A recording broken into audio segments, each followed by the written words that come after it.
All right. So welcome back, everybody. Another episode of the podcast. And I'm thrilled to be here on this lovely couch with my friend Zerelda. So Hi. welcome. Thank you for having me. I'm so excited to be here. Oh my gosh, are you kidding me? So I love the fact that, and I warned you, and I never name names and I never embarrass people on purpose, but I love the fact that when I look at different guests that I've had on the show or different people that, you know, I talked about in the book or on, you know, one of the blogs, kind of the vast array of how these different people ended up part of my life. And Right. so to me, that's like the journey, right? And so I laughed when you reached out last week. And I was telling a friend this morning that I was having you on the show. And then, you know, in a couple of weeks, I'm going to be speaking at something with you.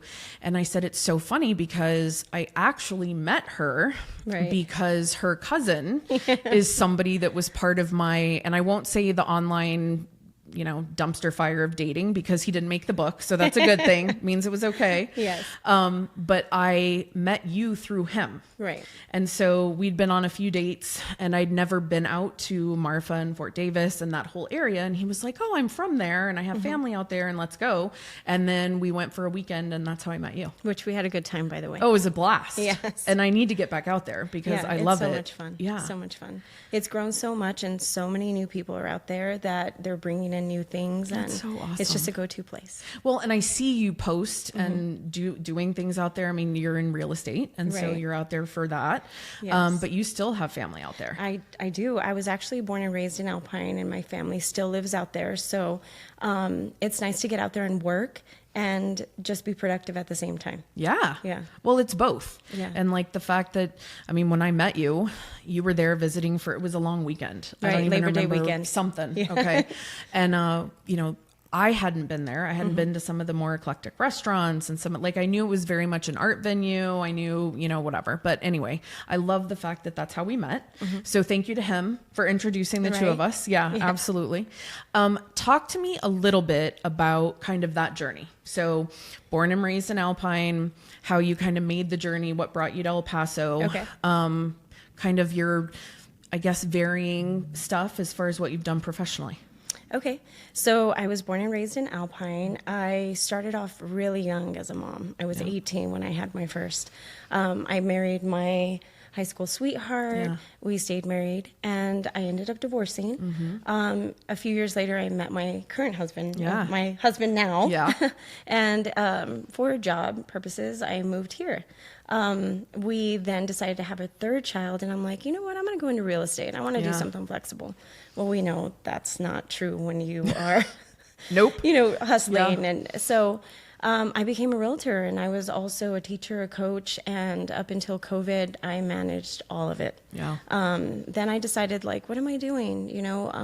Teaching just wasn't what it used to be, and Right. with COVID, things changed, and so I took the plunge and I started doing real estate full time, and it's been great. I'm a part of Habitat for Humanity. I'm a part of BNI, so it keeps me busy, and I'm kind of putting my hands in different, I'm kind of going in a lot of different directions. But Amen. Me too. Yeah. Totally different directions. Yes. But yeah, I know what that's like. I think we get in it's almost like a rut because it's a comfort zone.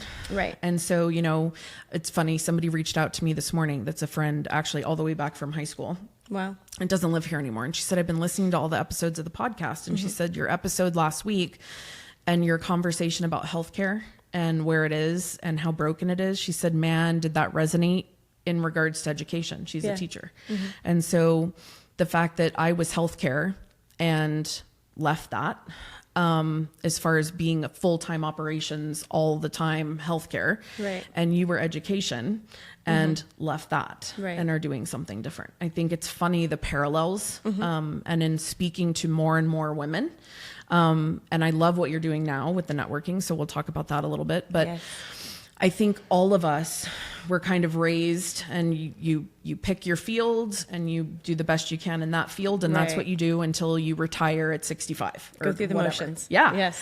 And I think somewhat similar with, you pick a spouse and you do the same with that. And you try to be the best parent or spouse or teacher or nurse or Right. whatever it is.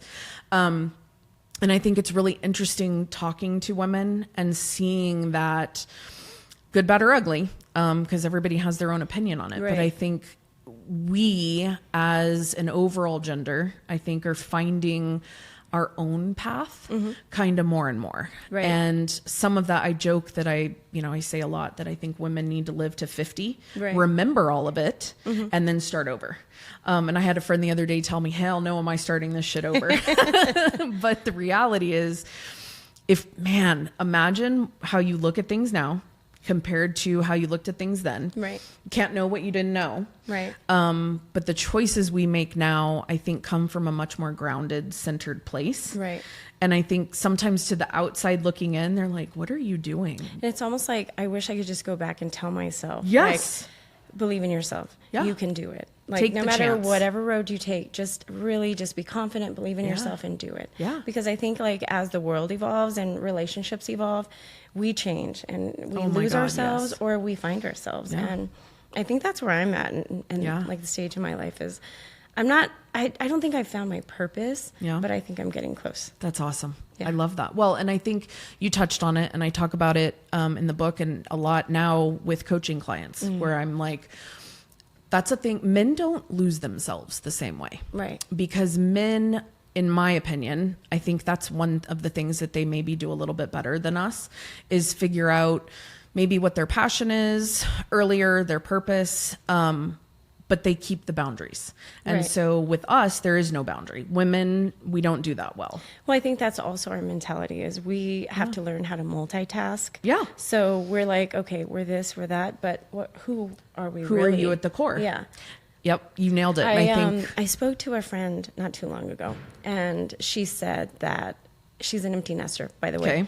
So she said she went to the store for the first time and that it took her an hour and a half. She's like, ask me why.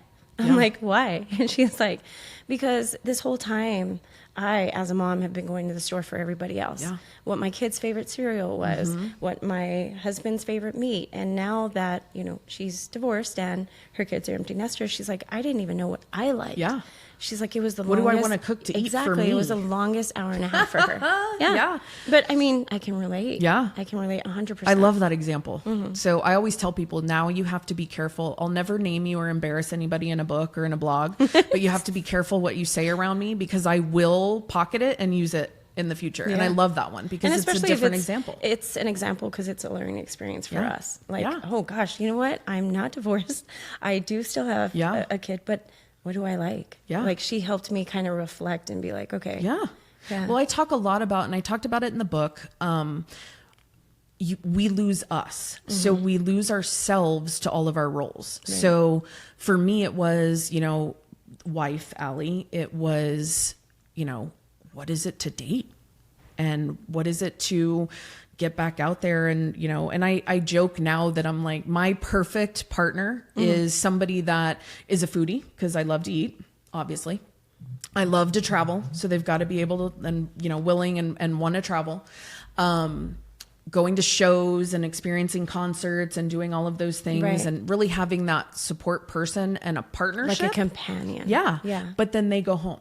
I'm like, then I'll see you tomorrow, or I'll see Like, you on kinda like you're Friday. babysitting. Right. And so I laugh because, and who knows, like I said, for a long time, I would never get married again. I've learned never say never, but it would have to be unbelievable for me to want to do that again. Well, because we're at that age where you know what you want and you know what you don't want. Yes. And there's so much power in that. Right. And I you're not think- going to settle. Yeah. And I think, I said it, in fact, it was just on the episode that posted last Friday, but I talked about the realization that I'd never done the picking. I'd never done the choosing. I'd always been, oh my God, this person likes me. Oh my God, this person wants to date me. And so I would just fall for that. And then when that fizzled, or I realized like, yeah, no, this person is not for When me. you had the ick. Yeah. The ick factor. Yeah. But I think the realization now that, there are certain things I do like, and there are certain things I don't like. And had my, 20-something-year-old version of me known, no, I'm a doer, I'm a goer, I'm a grower. I have Right. that growth mindset. Like I want to do more and do bigger and have an impact. Like I needed somebody that wanted those same things. I didn't know that then. I do Same. now. Same. And so, and I love the fact, and I did meet your now current husband. Yeah. So yay you. And I love that. And Rocco is freaking adorable. But anyway, Yes. and he's growing so fast. He's a handful. He keeps me on my toes. Yeah, well, that's my AJ. And I remember you and I bonded over that when I met you, because you had him with you, and, you know, some of the stuff we were talking about. And I was like, oh my God, that's my kid. I get it. But finding those people that don't judge, right? That are going to meet you where you are. 100%. That are going to call you crazy when you're crazy and say, I don't know, Zerelda, do you really think? And you would say, I don't know, Allie, have you really thought that through? Right. But also the people that are going to say, you know what, dude, freaking go for it. I think it'll be fantastic. Yeah. You can do it. And how if you can don't, I support you? We're still here. Yeah. So when you reached out last week, and I want to talk a little bit about this latest thing that, and I'll say that you're up to, because I love it. But if you'll share a little bit about kind of how it came to fruition. Okay. And I am thrilled. So, and I don't know the date offhand. I think it's February 11th. The 11th at 11:30. Yes. And you had me at tacos, by the way. Yes. But I can't wait. And they are so good. I cannot wait.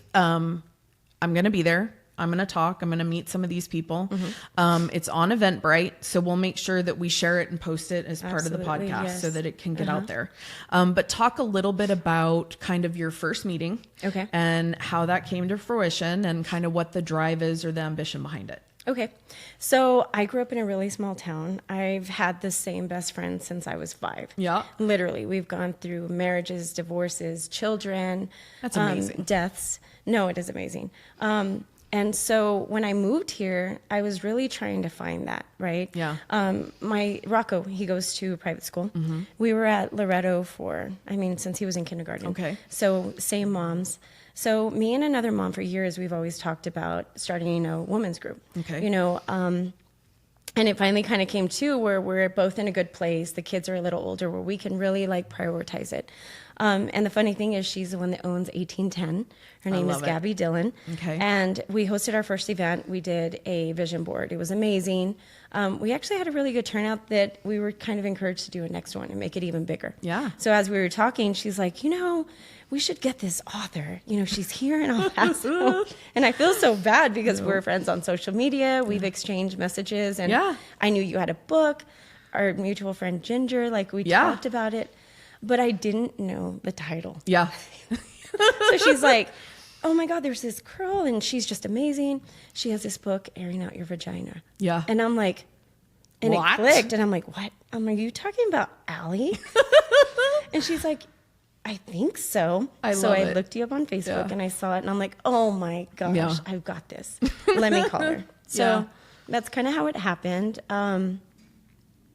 This women's group is, it's for anybody, really. That's the part that I loved. Yes. Like, there's other groups, right? There's Executive Forum, where it's, you know, very professional kind of leadership driven. There's all these different, you know, BNI is great. It's not women only, but BNI from a business perspective. But I always feel like women can be the best for each other, and we can be the absolute worst for each other.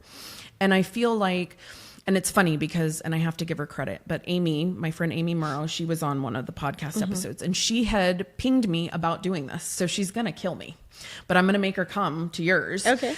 But she had talked about, and her idea was more about kind of a women's version of like a BNI type thing, where it was very female driven. Right. Not from a feminist perspective necessarily, just women are just different. We just are. And so she had that idea. And so I think this is kind of your version of that. So I'm going to make sure and bring her. We can join forces. There you go. The more exactly. the merrier. Yeah. And so, but that's what I loved about it is it's any woman. Right. So you're a mom, you're not a mom. Right. You are stay at home, you have a ridiculous busy career. It's wherever you are, you're welcome here. Yeah, absolutely. Like you mentioned, if you're not a mom and you want new friends, this is a place. Yeah. We want to create a safe, not a judgment-free. Yeah.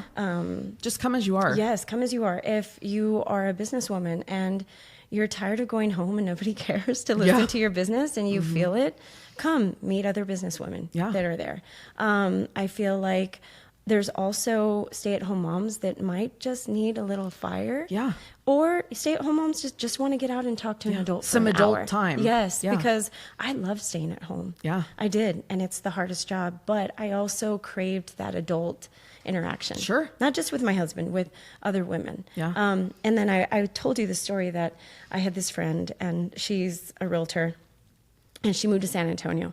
And when she moved, that's when I realized, like, oh my God, she was kind of like my therapist. Like we were each other's therapy. She would listen to me, and it was like, there's things that I can't share with my family, or I can't share with my husband because or they wouldn't understand, exactly. or you don't want to hurt them, or you don't want to put them in a bad position. Like, let's just say I get in a fight with my husband. I'm not going to call my mom and tell her because I don't want to worry her or have her feel a certain way. So I would call my friend. Yeah. And then it would be fine, and I would vent, and things would be good. Or if it was about work, or if it was, hey, help me with a recipe, help me be creative about this. I want to be somebody's somebody. Yeah. How can I help you? Because eventually we help each other. Yeah. Yeah. Well, I think I always talk, and I say it like my person. And I think, I talked about it a little bit on my episode last week, my solo, where I was talking about friendships and how there's friendships that are going to ebb and flow, right? There's friendships that are the person that you grew up with, that you've stayed best friends with your entire life, that make it. And then there's some that don't. And so the idea that you have these kind of, I don't want to say different friend groups, but different individuals that are kind of, and I talk about the rings in a tree, where those that are at the core, they know all the nasty stuff. Yes, they know the stuff where I have a friend that we joke that, okay, if I ever die, you've got to get rid of the bedside table and delete my phone, like immediately, run it over, make sure no one gets that phone. No one knows what's in the bedside table. And then you have the friends that, and I joke with them that I say at the funeral, they know that I don't want a funeral. First of all, I don't like people looking at me when I'm alive. I definitely don't want them looking at me when I'm dead. Yeah. So I joke, I'm a single mom. Have you seen those videos where they like go into the coffin and they're like, is that my necklace? Right. Yeah. Yes, exactly. People just go to see. Yes. Yeah. And I'm like, I don't want that. Absolutely not. So I joke that it's going to be a big party, and that I want people sharing like the most ridiculous stories of their time with me. And that's how I want it to go down. But I joke that, and my poor son, he's 14, but I tell AJ too, like, I want to be burned, but make sure I'm dead. If you burn me alive, I will haunt you until forever. So make sure I'm dead. But then there's that group of friends, like who's going to be there to make sure, AJ finishes whatever, or that has that person. And I feel like there's different people in our lives that fill those different roles. But I think as we get older, we realize like there's room for all sorts of different relationships with other women. And I think there's so much power in it. Most definitely. I have groups that I, prioritize. And not because one is more important than the other, but you're right. Some we just bond in a different way. Yeah. But I think it's just, I don't know. I don't even think I'm doing it so much for me, but I'm doing it for somebody else. Yeah. Yeah. Well, because I think when you realize the impact you can have on somebody else, when you realize that by them being able to call you and go for the 5 minutes and hang up and feel good, feel better and move on with their day, and you gave them that. Yeah. Plus, I don't think I know how to sit still. I'm shocked. No, I don't know how to. It's just I'm mentally geared to always be doing something. Yeah. I think for me, and a lot of that, there's a difference, right? So there's like achieving goals, and I was always a super goal-oriented person. So I'm like, if that's the goal, I'm going to find a way to I'm going to get that. That's one skill, right?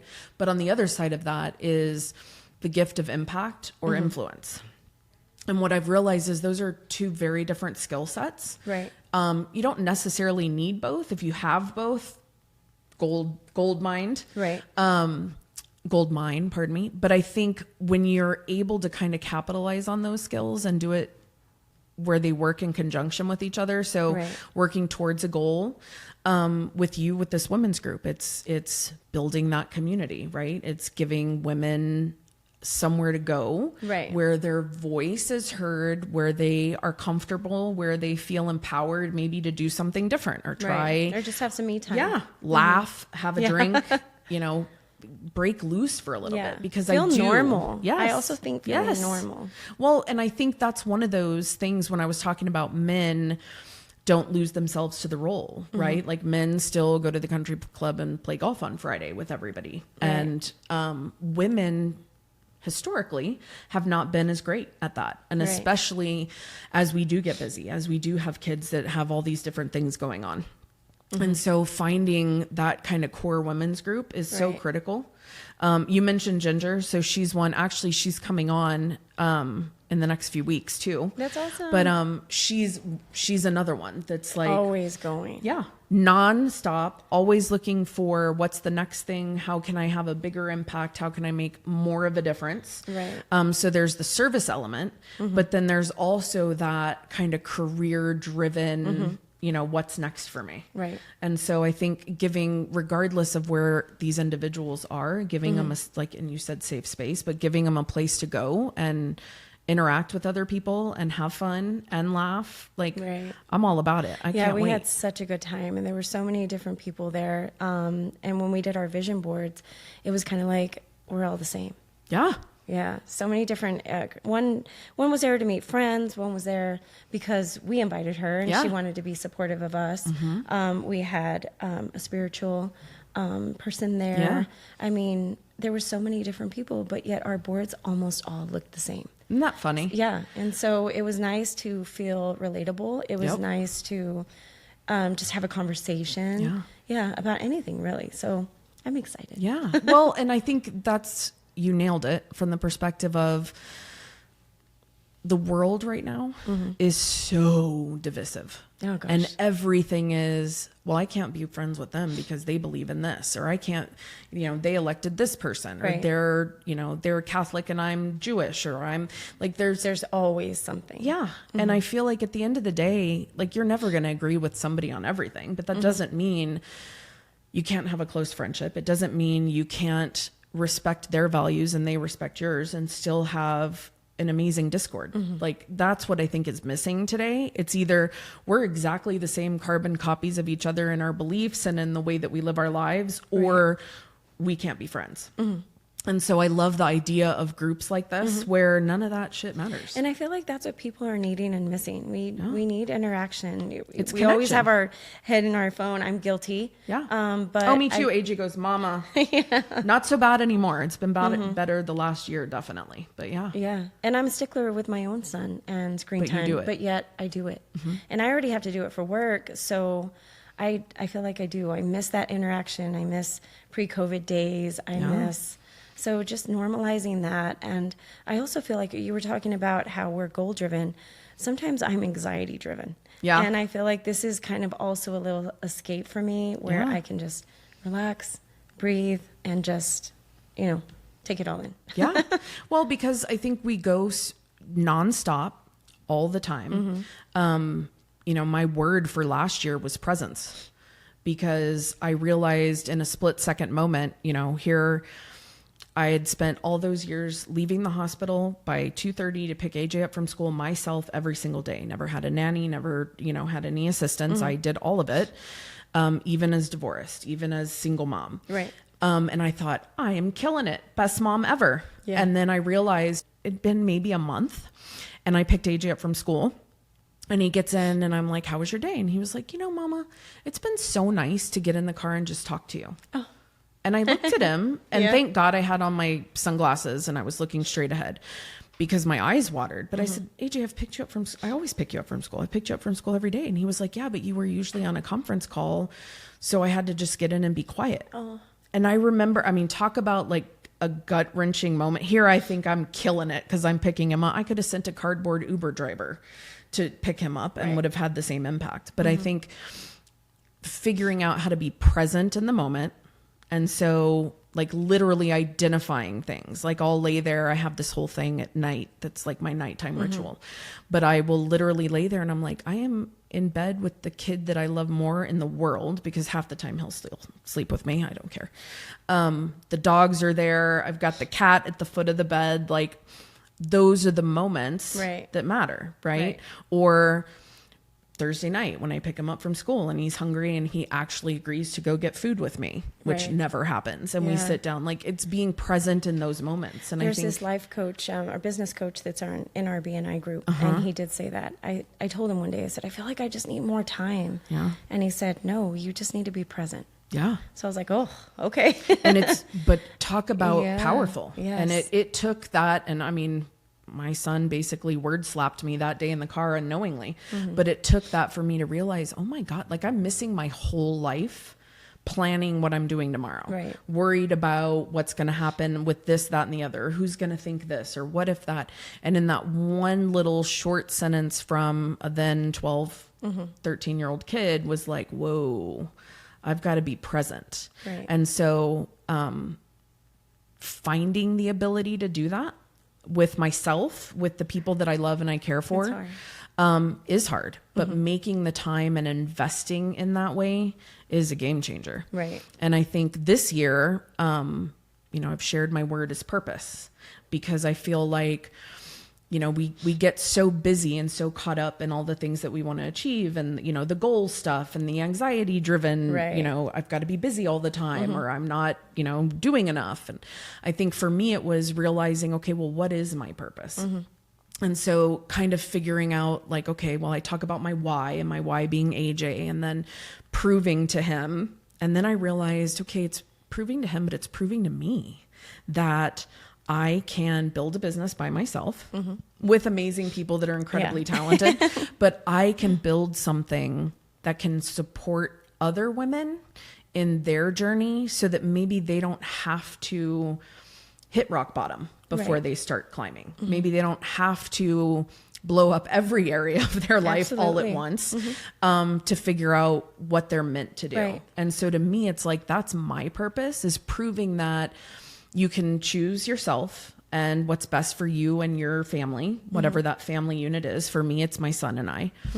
But you can choose that, stay on the side of right, and still be incredibly fulfilled and successful. Absolutely. And so for me, when you reached out and were like, would you come talk? I was like, oh, hell yes, I will. I would love that. And that's, I love doing that. And I think the more opportunities I have to speak to other women's groups, especially in sharing some of that, and in really my mission I talk about is getting women to retract the cat claws and realize, like, if we would stop competing with each other and we would collaborate instead, we could literally change the way the world works. And that's our goal for this group is we want everyone to leave there feeling rejuvenated, feeling motivated, feeling just at peace. Like, I got me some me time. Yeah. Because I think oftentimes we have our purpose, or we might know it, but we don't have our vision straight, or the other way around. We have our vision, but we don't really understand the purpose. Yeah. So finding the alignment in that. Right. So that you do know your path. And like you said, I think I'm really, I haven't yet, but I'm real close to finding my purpose. I think that's part of that journey. It's that path. And right. And I don't want it to be forced. And I don't want people to, well, maybe you should do this. Like, I want it to come genuine, and I want it to be from me. Real. Yeah. Well, and that's how you know. Being around other women and being in a group, or just, I think that's going to be more helpful for me. Yeah. And that's why I'm like, I think I'm doing it more for me than, that's awesome, but also to help everyone else. Yeah. But I need to understand me. Yeah. Well, and I think so often, especially as career driven women that are very involved in their kids' lives, you have a spouse, and so that adds another layer and dynamic. Right. But I think often we put ourselves on that back burner. And so it's, our purpose, well, I'll figure that out later. I feel like. And so one of the things, I have 2 women friends that we get together. We try to do, I call it MAA Mondays because our initials. But we try to get together once a week. Usually it's more like every other week or every third week, but it's just the 3 of us, and we get together, we have happy hour. That's awesome. And we stay way too long and have way too much happy hour. And that's so much fun. But it's amazing. Yeah. And it's funny because and they'll kill me, but I'm 47. The next one just turned 55, and the other one just turned 65. And so it's literally almost 10 years. And I love it because we're each in a different, one just retired Okay. One is in a huge pressure environment right now from a work perspective. And then there's me that's like, I'm not sure what the hell I'm doing. I'm totally reinventing myself. Yeah. Like I went from corporate America to I am not doing that again by choice. But really kind of having that group where some are done raising kids. I'm not done raising kids. They can give me advice on things and they look to me for things about new stuff. And that's amazing. Do you have a sister?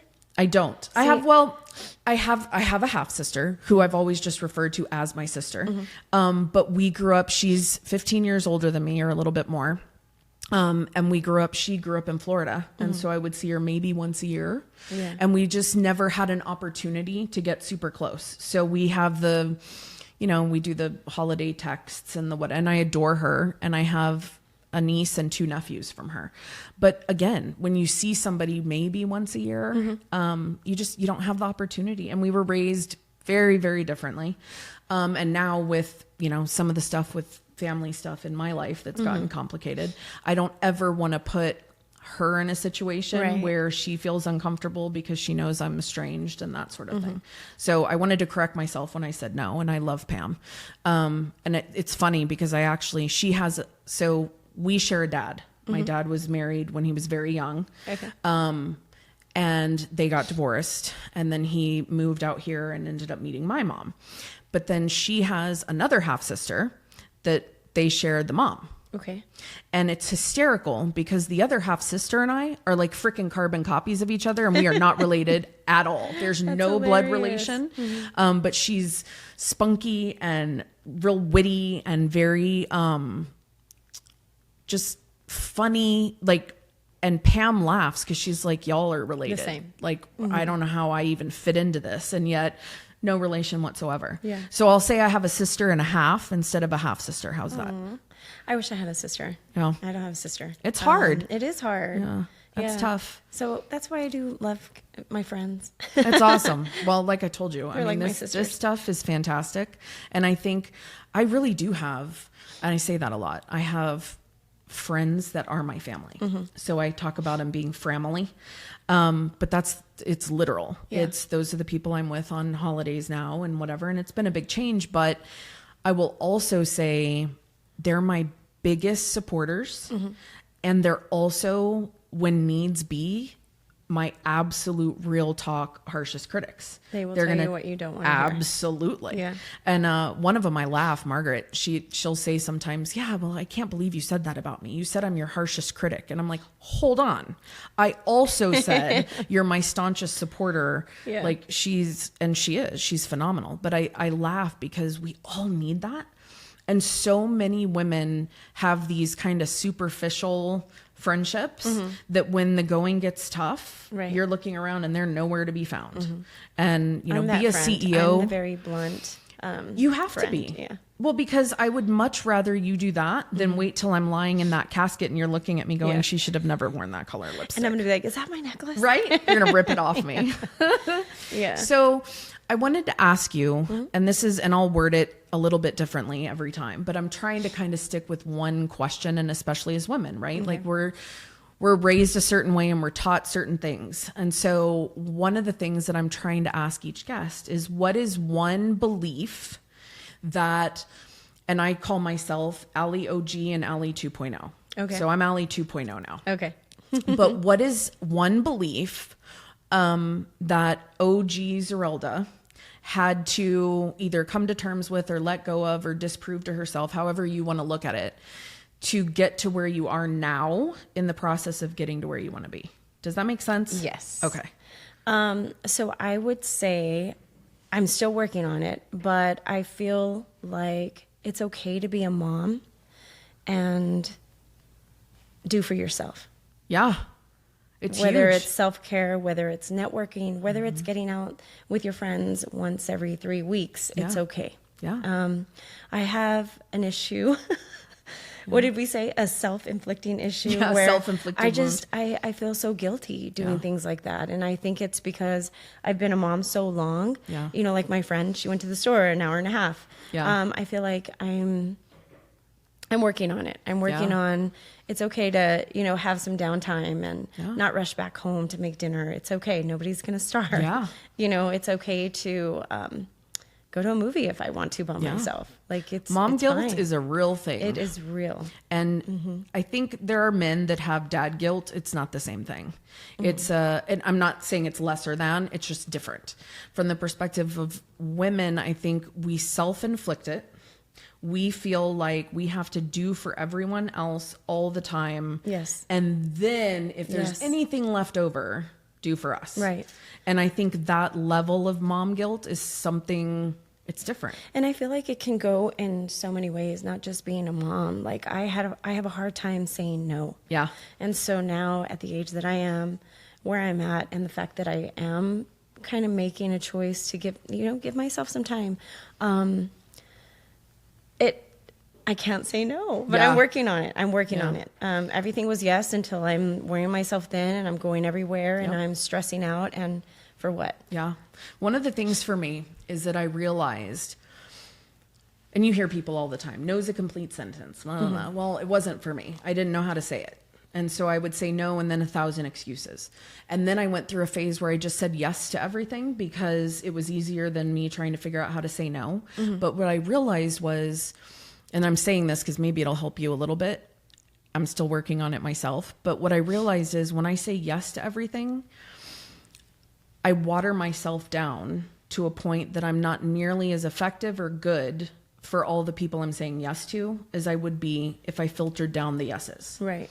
And so what I find in myself is, yes, I'll do that. Yes, I'll join you. Yes, I'll go to that. And then what do? I end up canceling. And so then I realized that's even worse than if I had just said no in the first place. And so I don't know, but I think, mom guilt, I love that. And it is something I think if they're being honest, I think all women, go through phases of that, whether you decide to go off and climb a mountain and, you know, you're going to do that and you've got kids at home, or I'm going to go off and I'm going to be a CEO of a different market. And so I travel half the time, or, you know, whatever it is, we all have a certain degree of that, but I love the focus on that. Yeah. I think what's helping me is I'm starting to have boundaries. Yeah. Imagine that. Yeah. What a word. I know. So I think I'm still working, you know, we're compromising, where I'm like, yes, but. Yeah. Yep. And, I've never had those. Yeah. Well, I say, I joke in the book, and I won't quote it because I don't know exactly how I say it, but along the lines of, I couldn't get mad at other people for crossing my boundaries because I didn't tell them I had boundaries because I didn't know what the fuck a boundary was. Right. And I think, again, that idea of if we could just live to 50 as women and then start over with all that knowledge, I mean, my God, it'd be a completely different experience. I know. But I kind of love, I'm embracing age. I'm having a hard time because I'm going to be 2 years. I'm going to be 48 in May. Okay, well, I'm 47. I'll be 48 in October, so whatever. So I'm accepting it, but I love that we're at that age where people still think we're young. Yeah. And then people think we're older. Yeah. You're on that. We're in that middle a dress ground. Not too long ago, and I told my husband's aunt, do you like this? And I said, I feel like it's senora vibes. And she's like, well, you are a senora. And I'm like, oh, you're right. Excuse me. You're kind of right. You're kind of right. That. Yeah. But you can get away with that and still make it look younger, right? You can bring that. You can also wear the one that you think, I don't know, is this a little too young? I don't know. Like we're in that weird space. Yeah. I love it. My favorite, people get so annoyed that I love the Kardashians. My kids call me Zardashian. But I love them. And I love them because they remind me of my family. We all have opinions. We all fight. We all love each other and we all support each other. Yeah. But my favorite quote that she put, it was her birthday and she was jump roping. And she's like, I'm tired of people saying, oh, Kim, why don't you act your age? And she's like, I don't know. I've never been this age before. That's like, brilliant. I know, I love it because I'm learning as I go. And you are as old as you act. You don't, who says you have to act a certain age? Yeah. You know? I call bullshit. Yeah. Be yourself. Yes. Be real. Be true to you. Yeah. And enjoy it. Because this, here we are. And every year that passes, that's one of the things I mean, my gray is crazy. The wrinkles, the stuff. And I look at it. You and look great.